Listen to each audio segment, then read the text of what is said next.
Bonsoir à toutes et bonsoir à tous. Lundi 18h, comme chaque semaine, c'est bonne ou mauvaise scène. Et ce soir, nous allons vous proposer quelque chose d'un peu différent. L'analyse d'une scène par trois personnes différentes, à savoir Ewen, Géo et moi. Trois visions complémentaires, nous ne nous sommes pas concertés, nous ne connaissons pas le contenu mutuel de nos chroniques, et justement j'espère que ce format vous permettra de voir un petit peu toutes les différences qui peuvent exister au sein de notre chaîne. Je vous dis à tout de suite.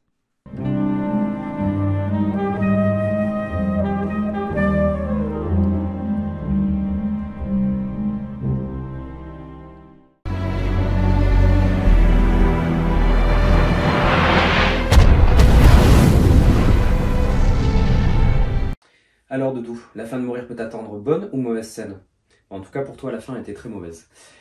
Et en ce qui me concerne, je trouve que c'est une fin qui a été extrêmement réussie, et même si elle a surpris bon nombre d'entre nous je pense, il me semble que c'est une suite parfaitement logique et finalement qui vient clôturer magistralement finalement l'ère Craig.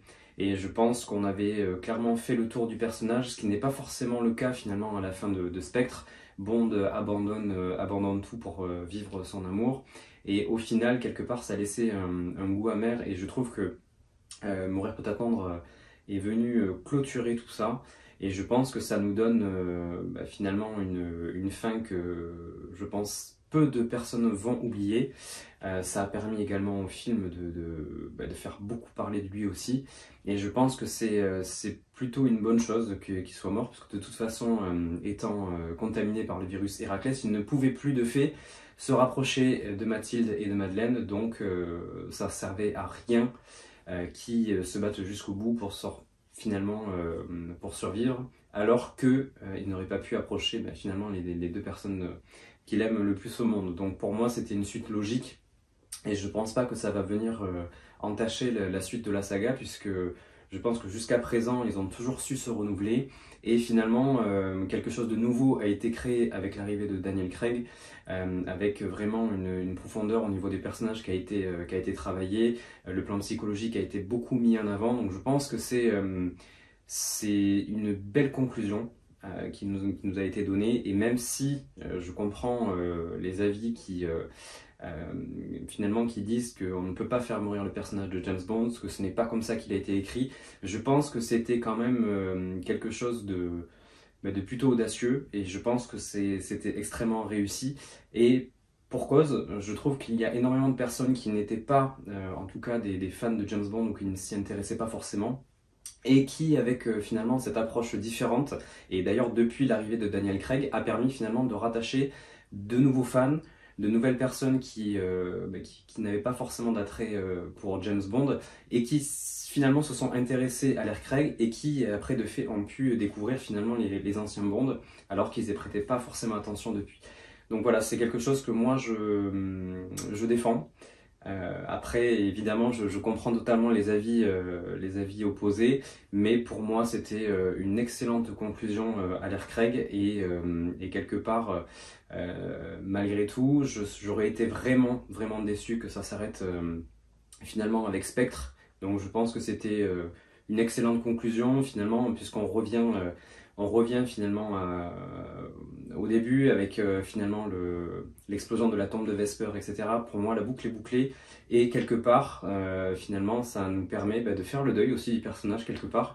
Et je pense que quoi qu'il arrive, ils vont réussir à trouver comment élaborer la suite sans que finalement la mort du personnage comme on la connaît dans Mourir peut attendre va venir interférer l'avenir de la saga. Et au contraire, je pense que ça va leur permettre finalement d'avoir de nouvelles idées, et finalement de se forcer à en avoir pour que le personnage puisse durer encore de très nombreuses décennies. On est déjà au 60e anniversaire, et je pense qu'à chaque fois ils ont su se renouveler, donc je pense qu'il faut laisser une entière confiance à Barbara pour la suite, et voilà, donc je pense que vous avez bien compris. Pour moi cette scène est donc une très bonne scène, et en tout cas je serais ravi de pouvoir en échanger avec vous éventuellement sur la chaîne Planète 007. Je vous dis à très bientôt, bye bye.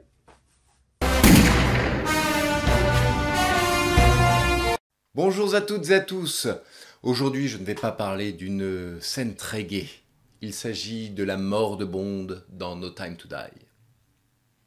No Time to Die, sorti en 2021, dirigé par Kari Fukunaga, avec Daniel Craig comme acteur principal. Un film extrêmement clivant, peut-être même le plus clivant de toute la saga Eon. Il y a les pour, il y a les contre et il y a les neutres. Moi, c'est ce que je dis souvent, je suis neutre. Les gens qui me disent que c'est pourri, je leur dis non, c'est pas si pourri. Les gens qui me disent que c'est un chef-d'œuvre, je leur dis non, ce n'est pas tant un chef-d'œuvre. Bref, une scène que je qualifierais quand même de bonne, mais qui pourrait même être excellente. La mort de Bond. On aime ou on n'aime pas, je pense que ce que les gens n'aiment pas de base, c'est l'idée de la mort de Bond. Mais la scène en elle-même est une bonne scène, qui est assez dramatique, qui est poignante, touchante, et on est clairement dans l'émotion et ça fonctionne. Ça pourrait fonctionner encore mieux, mais j'en parlerai plus tard. À partir de quand cette scène commence pour moi ? Elle commence quand la musique commence. Le fameux morceau de Hans Zimmer, Final Ascent. À ce moment-là, Safin vient d'éclater son petit tube en verre contenant les nanoparticules, nanotechnologies, je ne sais plus comment ils appellent ça, et vient donc d'empoisonner, ce n'est pas le bon terme, mais en tout cas de contaminer Bond. Et là, on entend la musique qui commence triste, extrêmement poignante, extrêmement... J'arrive pas à définir le mot, mais en tout cas, ça te prend aux tripes et ça te fout un coup de mou, ça te donne pas la banane. Ça t'enlève toute joie de vivre. On voit que Bond comprend qu'il est contaminé et qu'en gros, il ne va plus pouvoir retrouver Madeleine et sa fille Mathilde. Et Safin, ça le fait bien marrer. Parce qu'en gros, Safin, il s'est fait péter le bras, il est quasi... Enfin, ouais, il dit, bon, c'est fini pour moi. Mais je l'ai bien eu, j'ai bien eu James Bond.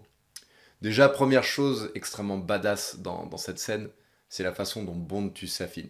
Il dégaine 2 balles ou 3, je ne sais plus. Mais en tout cas, tu m'as fait chier, je te règle ton compte, tueur froid. Là, ça y est, le Bond a perdu son sang-froid. Il l'éclate, over, on n'en parle plus.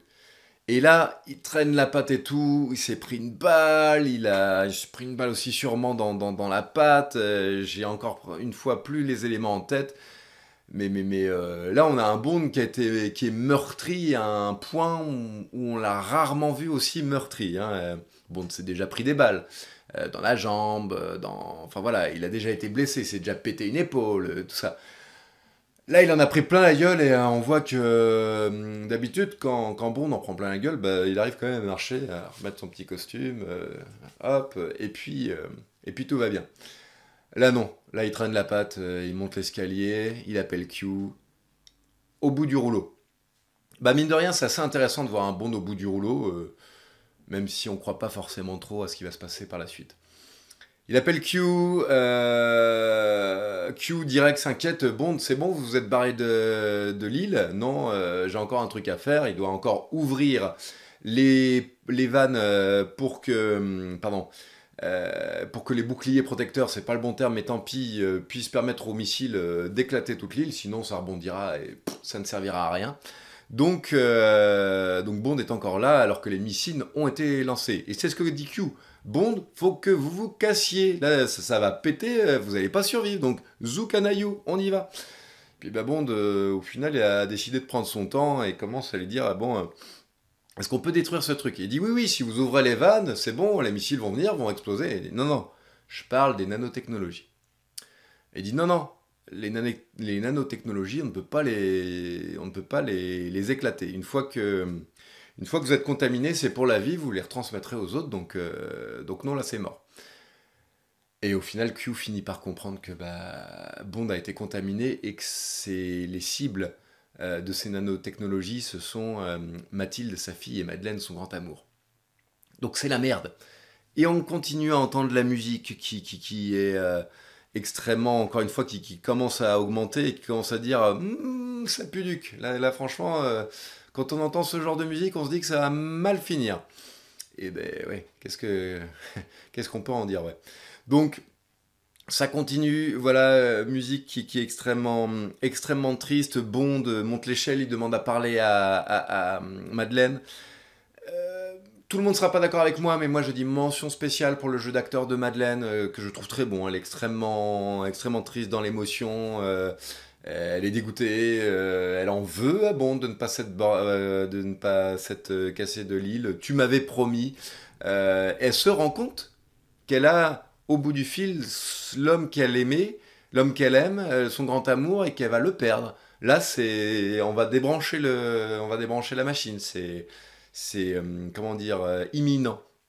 Donc là, Madeleine, jouée par Léa Seydoux, je trouve qu'elle est très juste dans cette interprétation. Et Bond, bah, c'est pareil, voilà, il discute, etc. Et gros Bond lui dit, ouais, je ne reviendrai pas, et tout. Et tu vois aussi Craig qui est fatigué, enfin Bond, qui est fatigué, qui est dans l'émotion, mais qui se dit, fuck, bon bah voilà, j'ai fait mon taf, j'ai sauvé les personnes que j'aime, je vais sauver mon pays en ruinant toute cette ferme de nanotechnologie. Il est grand temps pour moi de me retirer. Certains diront que c'est un suicide, d'autres diront que c'est un sacrifice. Continuez les débats, peu importe. En tout cas, on sent un Bond apaisé, serein. Il a fait son job et il se retire. Ça plaît pas à tout le monde la façon dont il se retire, mais il se retire. Et au final, s'ensuit un dialogue assez mièvre, c'est vrai, que moi je trouve touchant. Je peux comprendre que les plus durs ou les plus enhardis d'entre nous trouvent que c'est ridicule et que ça passe pas. Moi je le trouve très touchant, ce dialogue entre Bond et Madeleine. Bon, avec le fameux elle a tes yeux, je sais. Je suis le premier à me foutre de ça parce que c'est vrai que c'est gnangnan. Mais mine de rien, voilà, c'est touchant aussi. On sent que ça, encore une fois, on sent que ça pue. Et je pense que la plupart des spectateurs, s'ils n'avaient pas été spoilés avant, ont été comme moi, se sont dit non, mais il va se barrer, il va s'enfuir. Enfin, James Bond ne peut pas mourir. Et pourtant, tu vois que bah, ça a l'air d'être inévitable. Là, on est face à l'évidence. Les missiles arrivent, on voit des images, Bond il reste planté. Et au final, bah, ce qui doit arriver arrive. Hein. Je sais. Et puis, on voit la pluie de missiles arriver. Les missiles, bam, bam, bam, qui éclatent tout. Et qui font littéralement exploser James Bond. Alors, à tous les gens qui ont de superbes théories fumantes du genre Bond n'est pas mort, Bond s'est échappé, Bond sait retenir son truc cardiaque, c'est ce qui fait que les constantes de Q sont à zéro, blablabla. Regardez la scène. Je viens juste de la re-regarder pour être sûr. Je parle pas de ceux qui se disent que c'est dans nos têtes hein, qu'il y ait la mort de Bond, mais ceux qui disent que cette scène s'est passée en vrai, que les missiles sont arrivés, etc., et qu'il a eu le temps de s'échapper. Non. Bond, il est mort. Il est happé par les missiles, par tout ce que vous voulez. Bond, il est explosé. C'est de la bouillie, c'est de la chair à pâté, c'est rideau fini. Ça se voit très clairement sur la scène. Donc, encore une fois, merci pour vos super théories sur... alors, les théories sur le clonage, c'est une autre histoire, mais sur le fait que Bond n'est pas mort, en tout cas, si la scène s'est passée en réel, si, Bond, il est mort. Dans cette scène, en réel, il est mort. Bien sûr, il y a les théories comme quoi c'est dans la tête de Craig, ou c'est dans la tête de Madeleine se souvient, ou on veut faire croire aux spectateurs que c'est ce qui s'est passé, etc. Si vous voulez, moi ça me plairait pas, ça voudrait dire que les producteurs n'assument pas. Oh bah en fait il est mort mais il est pas mort. Non, je suis désolé, c'était l'idée de toute façon de Craig de dire qu'il est mort. Les producteurs disent qu'il est mort, si tout le monde dit qu'il est mort, il est mort. Prochain Bond, rideau, reboot, où on reprend, voilà, on va pas repartir dans les débats. Mais si c'est une histoire de... il s'est pris je sais pas combien de missiles sur la gueule et qu'il a fait de la chirurgie esthétique et que c'est un nouvel acteur et que ça va mieux, non. Ça par contre là ce serait encore une fois pire que tout. On va dans le pire du pire, creuse toujours mais touche le fond. Cette scène, moi je trouve que c'est une bonne scène. Encore une fois, les dialogues sont sont un peu mièvres, mais sont pas si mal écrits. la musique est quand même très bonne. On est sur du Grand Zimmer, même si je l'ai déjà dit dans d'autres chroniques, c'est du plagiat total de son œuvre. Cette chanson Final Ascent, c'est un gros plagiat du morceau Time dans la bande originale de Inception. Et ça, c'est dommage parce que ça pourrait être l'un des meilleurs morceaux dans Zimmer si on prenait que Final Ascent. Et c'est très dommage. Mais donc voilà, je trouve que c'est une bonne scène qui, moi, me touche. Peut-être parce qu'il y a la mort de Bond, mais c'est quelque chose d'extrêmement touchant. Mais, et je l'ai déjà dit de nombreuses fois, je le redis, et très très bientôt, promis, j'essaierai de vous refaire un montage. Cette scène aurait pu être bien mieux. Parce que, justement, je vous parle beaucoup de musique. La musique et les images ne sont pas proportionnelles, ne sont pas calées de façon à ce que tout monte ensemble à l'unisson. Explication.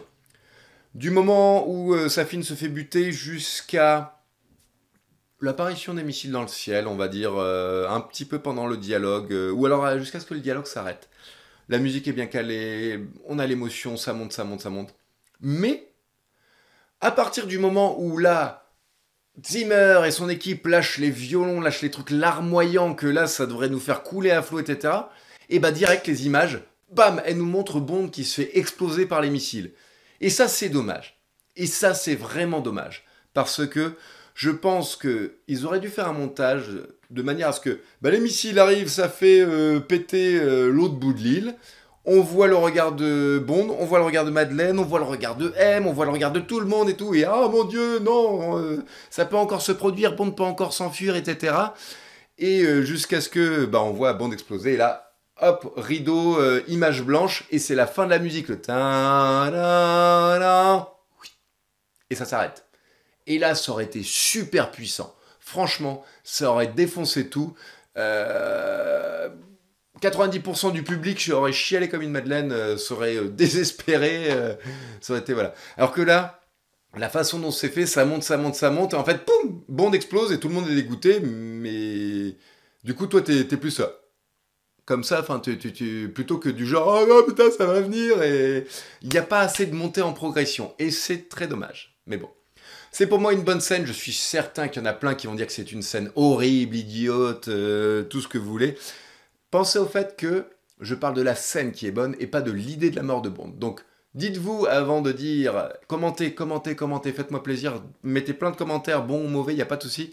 Mais faites-moi plaisir à vous poser la question, est-ce que c'est l'idée de la mort de Bond qui fait que vous disiez que c'est qui fait que vous dites que c'est une mauvaise scène, ou est-ce que c'est vraiment que la scène est mal jouée, mauvais dialogue, etc.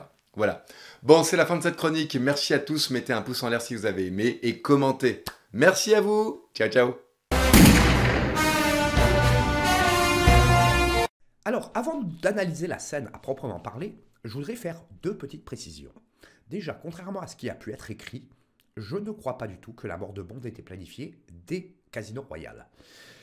Les scénarios qui se sont succédés et les films qui se sont succédés ne montrent aucune cohérence et aucune volonté de continuité, exception faite naturellement de Casino Royale et de Quantum of Solace. Skyfall est un film totalement indépendant et Spectre essaye malheureusement, et pas toujours de manière très subtile, de raccrocher les wagons.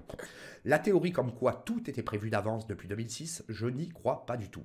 Les scénarios ont tout simplement été écrits au fil de l'eau, en fonction des tendances de l'époque, etc.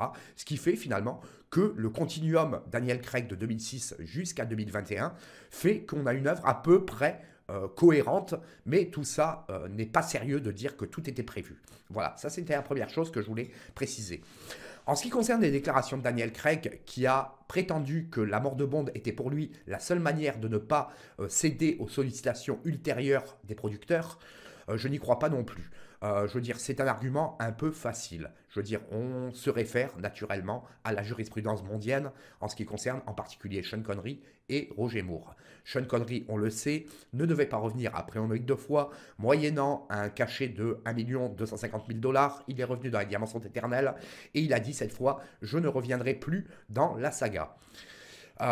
Et effectivement, il n'est jamais revenu dans la saga Eon Productions. Après, ça ne l'a pas empêché en 1983 de tourner dans Jamais plus jamais, film sur lequel il a pris énormément de plaisir en dehors de quelques problèmes de production, dont on a parlé dans le live spécial Jamais plus jamais il y a 1 an et demi de ça, et dont on a reparlé ces dernières semaines.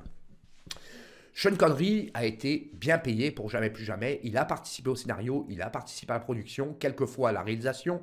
Il a pris beaucoup de plaisir, mais je veux dire, ce choix était justifié tout simplement par son envie de relancer sa carrière, de toucher beaucoup d'argent. Et finalement, il a été motivé aussi par le fait que son épouse, Missune Roquebrune, l'a énormément poussé. Voilà. Et effectivement, après Jamais plus jamais, Sean Connery n'est jamais revenu dans le rôle. Donc, il n'y avait pas besoin de faire mourir Bond dans Jamais plus jamais pour empêcher Sean Connery de revenir à tout prix. Même chose pour Roger Moore, 1985, on le sait, un accord moral avait été passé entre Michael Wilson, Cubby Broccoli et lui-même, comme quoi il ne reviendrait pas pour un 8e volet. Maintenant, tout porte à croire que la MGM a quand même essayé de passer outre l'accord qui avait été passé. Raison pour laquelle le scénario de Tuer n'est pas joué avait été écrit spécifiquement pour Roger Moore, et le storyboard avait été dessiné avec le visage de Roger Moore. Donc la MGM a peut-être tenté une négociation qui a échoué, Roger Moore tenant son engagement de ne pas revenir. Donc l'argument de Daniel Craig de dire « faire mourir Bond, c'est une façon pour moi de ne jamais revenir », c'est un peu facile, et à mon avis, je pense que c'est une facilité de communication. Voilà, ça c'était les deux choses que je voulais préciser. Ensuite, en ce qui concerne la scène par elle-même, c'est pas tellement que la scène est mauvaise, c'est pas tellement le problème de faire mourir Bond. Après tout, bon, si on considère que l'arc narratif Craig est une histoire dans l'histoire de la saga, ça ne pose pas de problème en tant que tel. Mais le problème, c'est que cette scène, elle me pose plusieurs problèmes. Elle me pose un problème dont la façon dont elle est amenée. Je veux dire, c'est larmoyant avec la musique de Hans Zimmer. Honnêtement, on sent le truc arriver 15 minutes avant la fin du film.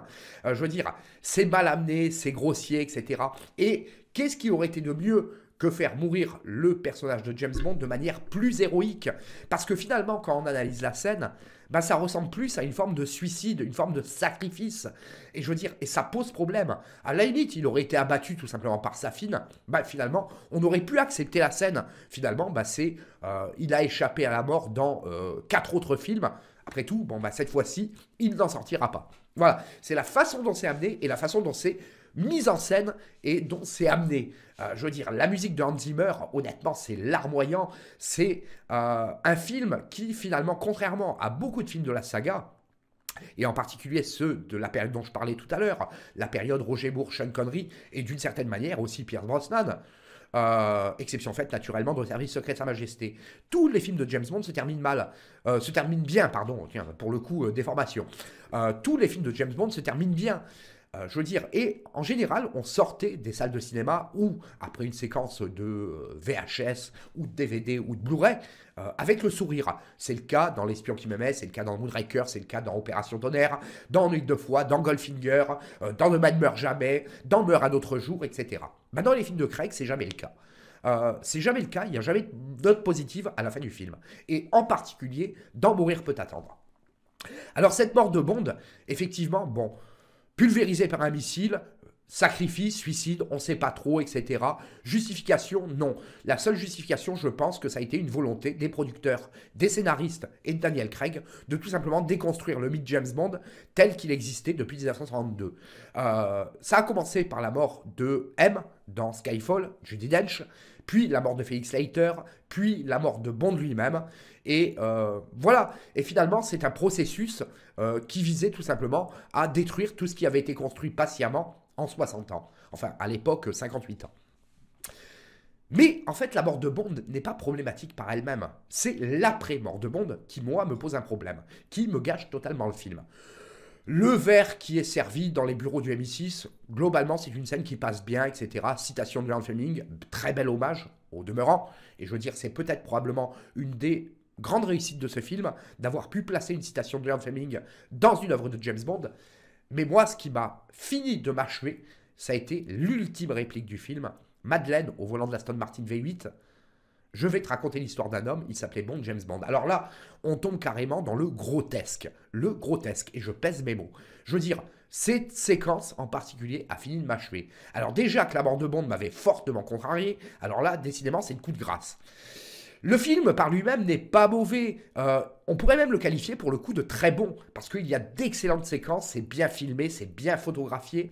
Je veux dire, aujourd'hui, avec presque 2 ans de recul, honnêtement, le film, il a ses qualités, comme tous les James Bond. Il a aussi de gros défauts, comme tous les James Bond.